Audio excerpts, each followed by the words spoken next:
Hi guys, we're going to read a story today called The Relatives Came. The Relatives Came. I love this story, okay? It's about some family that comes to visit some other family, all right? The Relatives Came. It was in the summer of the year when the relatives came. They came up from Virginia. They left when their grapes were nearly purple enough to pick, but not quite.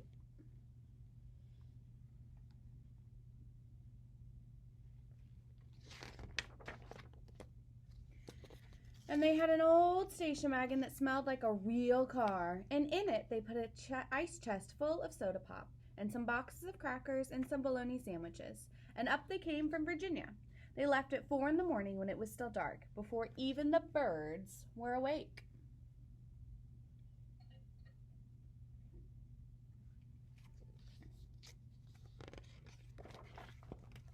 They drove all day long and into the night, and while they traveled along, they looked at the strange houses in different mountains, and they thought about their most purple grapes back home.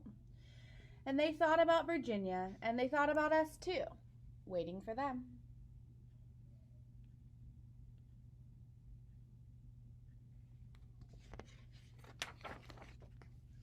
So they drank up all their pop and ate all their crackers and traveled up all those miles until finally they pulled into our yard.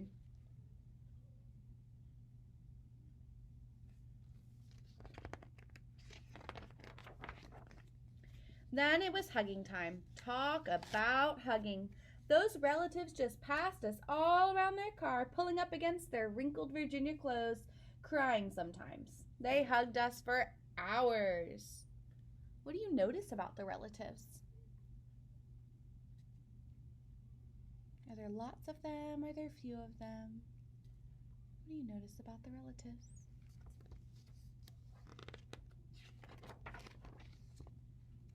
Then it was into the house, and so much laughing and shining faces and hugging in the doorways. You'd have to go through at least 4 different hugs to get from the kitchen to the front room.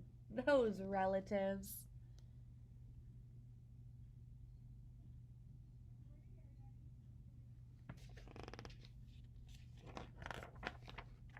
And finally, after a big supper, 2 or 3 times around, until we all got a turn at the table, there was a quiet talk, and we were in 2s and 3s all around the house.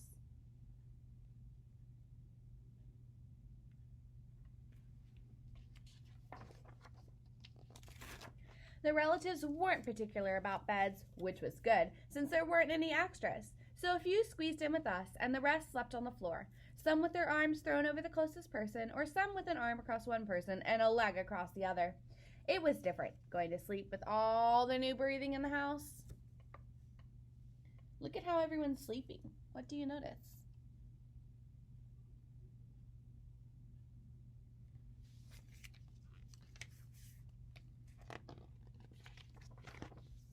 The relatives stayed for weeks and weeks. They helped us tend the garden, and they fixed any broken things that they could find.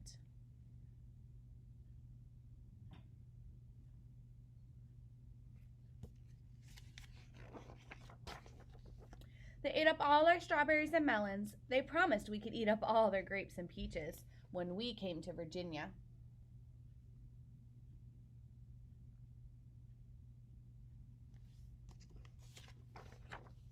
But none of us thought about Virginia much. We were so busy hugging and eating and breathing together.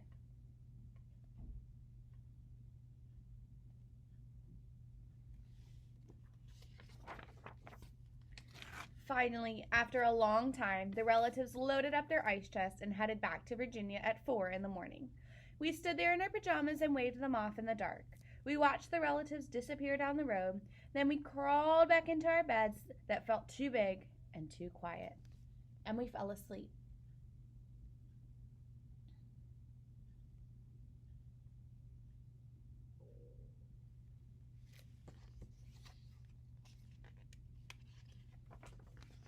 And the relatives drove on all day long and into the night.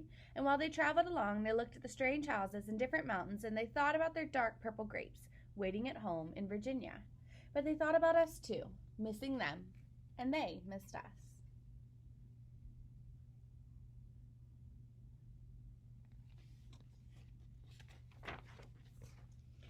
And when they were finally home in Virginia, they crawled into their silent, soft beds and dreamed about the next summer.